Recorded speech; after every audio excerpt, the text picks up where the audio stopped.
Bhojpuri film industry में समय समय पर कुछ ऐसी म्यूजिक कंपनियां आती हैं जो तहलका मचा देती हैं अपने कंटेंट से, अपने कलेवर से और अपने तेवर से। इस समय भोजपुरी इंडस्ट्री में एक ऐसी ही म्यूजिक कंपनी जोरों शोरों से अपना माहौल बनाए हुए है और उसका नाम है टीएमजी फिल्म्स। और इसी से दो ऐसे बड़े गाने आए हैं जिसने भोजपुरी में तहलका मचा दिया है। उस गाने के हीरो रवि यादव मेरे साथ मौजूद हैं और उन गानों के नाम आपको हीरो, पहला गाना इससे आया और दूसरा गाना थार। थार हर किसी के जुबान पे है। ये जो गाना है रवि जी, और खास करके टीएमजी फिल्म्स, क्योंकि जैसे ही आया अपने कॉन्सेप्ट के कारण, अपने गानों के कारण भोजपुरिया दर्शकों के दिल में एक अलग जगह बना रही है। क्या कहना चाहेंगे?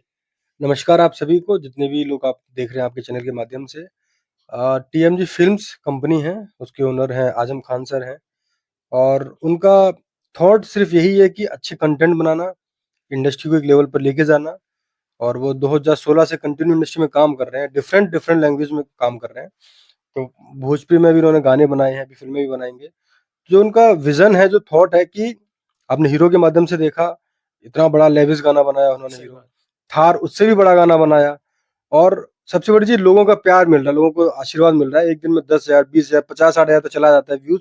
तो ये लोगों की हिम्मत है कि हम लोग कुछ अच्छा काम कर पाए। खास करके रवि जी, मैं ये सवाल इसलिए भी पूछ रहा था क्योंकि भोजपुरी में इस समय ढोड़ी चोली का जो जमाना है, उसमें थार जैसे या हीरो जैसे रंगदारी वाले गानों को लाना एक तरह से रिस्क है। हाँ। लेकिन वो रिस्क गेम अगर आजम खान जी खेल रहे हैं और टीएमजी फिल्म्स उसको प्रमोट कर रहा है टीएमजी म्यूजिक के जरिए, तो कितना बड़ा रिस्क है और आपको क्या लग रहा है कि क्या ये एक क्रांति हो सकता है भोजपुरी में?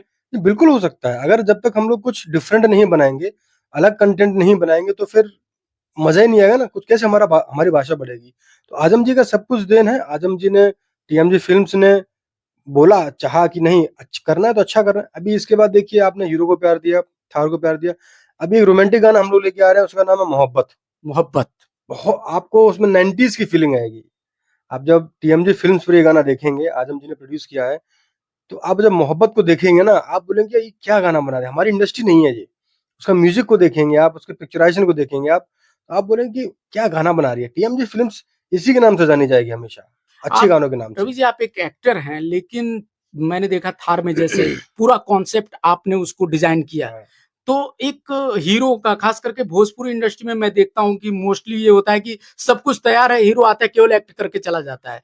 लेकिन इतना जुड़ाव रखना कि आप पूरे गाने को डिजाइन कर रहे हैं और उसको प्रोड्यूसर के सामने रख रहे हैं, वहां से अप्रूव हो रहा है। ये इस तरह से अगर आदमी समर्पित हो, तो क्या आपको लग रहा है कि इंडस्ट्री में एक नया तेवर, एक नया बदलाव? देखिए, समय-समय देखिए, प्रकृति का नियम है बदलाव। और अगर समय-समय पर आप बदलाव नहीं करेंगे तो आप कुछ नहीं कर सकते हैं। और एक शब्द होता है क्रिएटिविटी। तो अगर हम अपने काम में कुछ क्रिएटिव नहीं कर सकते हैं, तो हम उसमें सक्सेस नहीं हो पाएँगे। मैं ज़ीरो से लेके लास्ट तक हर चीज़ में इन्वॉल्व रहता हूँ। क्या पहनना है, क्या करना है, कैसे करना है, क्या इसका स्क्रीन प्ले। आप देखिए, थार का स्क्रीन प्ले, आप इंडस्ट्री के कितने भी बड़े गाने उठा के देख लीजिए, लेकिन सभी गाने फीके पड़ेंगे थार के आगे। आप उसका स्क्रीन प्ले देखिए, 7-8 दिन लगते हैं सोचने में, समझने में क्या-क्या करना है, कैसे-कैसे शॉट लेना है, क्या-क्या करना है। तो मतलब कॉन्सेप्ट डिज़ाइन बहुत बड़ी चीज़ होती है कि हम किस तरह का कॉन्सेप्ट डिज़ाइन कर रहे हैं। तो सब उसके लिए मैं थैंक्स बोलता हूँ टीएमजी फिल्म्स को, आजम सर को, कि वो अप्रूव किए कि नहीं आप अलग कीजिए। बहुत मुश्किल होता है, बहुत रिस्क होता है। टीएमज़ी का अगर मैं कोर उनका उद्देश्य पूछूँ, खासकर आपने फ़िल्म इंडस्ट्री में, भोजपुरी इंडस्ट्री में बात की कि भोजपुरी को आगे बढ़ाना है। इस तरह की जो म्यूज़िक कंपनियाँ आती हैं, आप चूँकि उसके कोर ग्रुप में हैं, आप सीधा आपका जुड़ाव उस चैनल से है, तो आप किस तरीके से देखते हैं? कैसे इनकी तैयारी होती है? अगर कोई दूसरी कंपनियाँ आना चाहें, तो क्या कुछ मानसिकता के साथ उनको आना चाहिए? सिर्फ़ और सिर्फ़ क्रिएटिविटी। आज हिंदी को देखिए, पंजाबी को देखिए, वो लोग दे आर वेरी क्रिएटिव। अगर आप क्रिएटिव माइंड हैं, तो आपका काम आगे बढ़ जाएगा। तो अगर आपके अंदर क्रिएटिविटी नहीं है, आप वही देखिए। मेरा एक पर्सनली थॉट होता है, जो मैं सोचता हूँ कि या तो सबसे पहले खड़े होइए या सबसे लास्ट में खड़े होइए, तो ही आपकी पहचान होगी। थार बना के, हीरो बना के हम सबसे लास्ट में खड़े हो रहे हैं, आगे नहीं जा रहे हैं। सबसे लास्ट में खड़ा हो रहे हैं, लेकिन हम खुश हैं कि हमने क्रिएटिविटी करके एक भाषा को इतना बड़ा गाना दिया, इतना अच्छा गाना दिया। और कंटिन्यू गाने आते जाएँगे। हो सकता है अभी हम लोग गोवा में जाके शूट करने वाले हैं।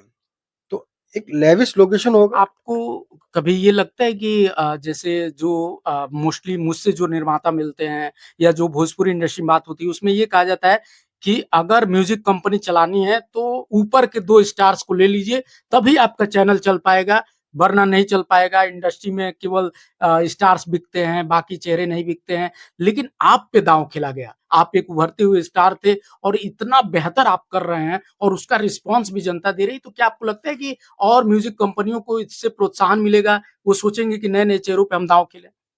अब अगर आप यही सोच रखते हैं तो आप टीएमजी फिल्म्स को देखिए। 0 सब्सक्राइबर पे 50,000 व्यूज़ क्रॉस करना बहुत बहुत डिफिकल्ट टास्क होता है। एक नए चैनल पे क्यों देखा, कुछ क्रिएटिव किया, कुछ अलग किया, कुछ डिफरेंट कॉन्सेप्ट लेकर आए, तब जाके चैनल ग्रो हो रहा है ना। और आज देखिए चैनल अच्छा चल रहा है। तो डिफरेंट, मैं तो चाहूँगा और भी नई-नई कंपनीज़ है, देखिए सबको मौका मिलना चाहिए। वो लोग भी स्टार हैं, ऐसा नहीं है।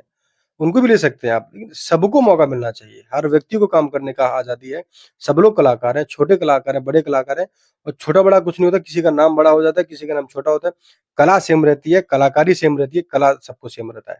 टीएमजी को लेकर और अपने कुछ प्रोजेक्ट्स को लेकर आगे के जो प्रोजेक्ट्स हैं उसके बारे में थोड़ा बता दीजिए? अभी हम लोग बहुत जल्द गोवा में शूट करने वाले हैं और अगर आप सबका प्यार आशीर्वाद टीएमजी फिल्म्स को ऐसे ही मिलता रहा, हम लोग दुबई में भी शूट करेंगे, हम लोग फॉरेन में भी शूट करेंगे। डिफरेंट कॉन्सेप्ट हर समय पर आपके लिए TMG films Azam Khan sir लेके आते रहेंगे। आप बस, मैं चाहूँगा कि आप सभी लोग टीएमजी फिल्म्स को प्यार दीजिए, आशीर्वाद दीजिए। और आपने अगर गाने नहीं देखे हैं टीएमजी फिल्म्स के, तो आप यूट्यूब पर जाइए, टीएमजी फिल्म्स मैं सर्च कीजिए। चैनल का डिस्क्रिप्शन नीचे दे दूंगा, हाँ। कमेंट में दे दूंगा, उसमें भी आप जाके देख लीजिएगा और उस चैनल को सब्सक्राइब कीजिए क्योंकि देखिए भोजपुरी में बहुत कम लोग हैं जो बेहतर कर रहे हैं और जो बेहतर कर रहा है उसको प्रोत्साहित करने के लिए आगे बढ़ाने की जरूरत और जिम्मेदारी हम सबकी है क्योंकि हम लोग भोजपुरिया हैं। तो हम लोग की जिम्मेदारी भैया, अब जा लोग जल्दी चैनल के सब्सक्राइब करो लोग और रवि यादव के प्यार दो लोग, ये चैनल के प्यार दो लोग, कहे कि ये लोग आवे वाला समय के भोजपुरी के स्टार बा ई जान लें। कहे कि हमेशा एक के 2 स्टार थोड़ी रही, बहुत लोग आई और भोजपुरी इंडस्ट्री के आगे ले जाई। तो चलें, ये इंटरव्यू में इतने रही, बाकी अपन प्यार देते रही।